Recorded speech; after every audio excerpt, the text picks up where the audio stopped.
Et c'est l'heure de retrouver Nancy Freyermuth. Nancy, bonjour. Bonjour. Happy mercredi. Comment? Happy mercredi. Joyeux mercredi? Bah oui. Oui, c'est bien. Bah non. Si vous voulez. Happy mercredi. Bravo. Alors, non, mais sérieusement, vous nous annoncez une bonne nouvelle.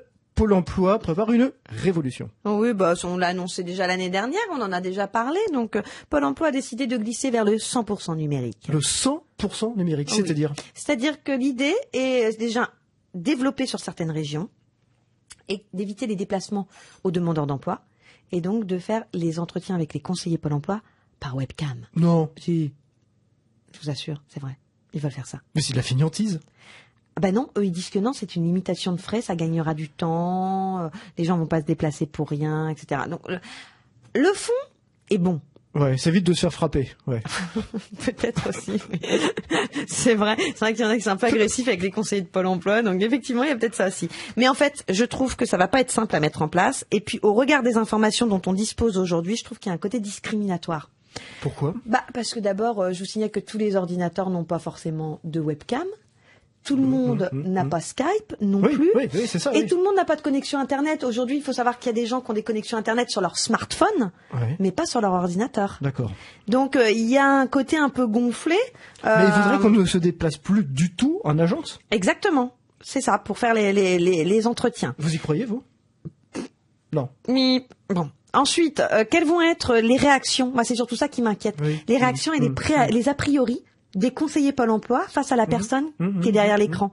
Parce que faut être honnête, les webcams n'ont pas toujours une résolution très flatteuse. Parfois, l'éclairage est pas forcément non plus avantageux. Le décor en arrière-plan, les gens vont se mettre là où ils peuvent. Donc, on n'a pas tous un super bureau avec un mur blanc derrière. La qualité audio de l'échange, quand on sait que c'est une des raisons pour lesquelles parfois les échanges sur Skype tournent à l'énervement général parce que justement les gens s'entendent pas, il y a du bruit, du souffle, etc. Là, comment ils vont faire?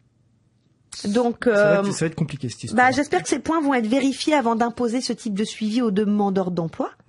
Donc, on rappelle les conditions optimales pour avoir un entretien sur Skype. Ouais. On fait un test avant. Oui. Qualité audio. Fait attention au décor en arrière-plan. Fait attention à sa tenue, surtout avec son conseiller Pôle emploi, on évite le pyjama. Fait attention à sa gestuelle et posture. On nous voit comme on voit l'autre.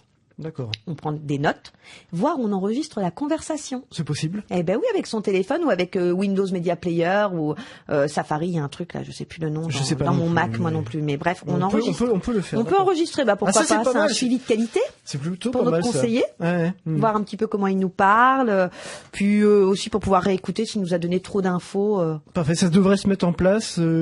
C'est déjà en cours sur certaines régions. Réveillez-vous.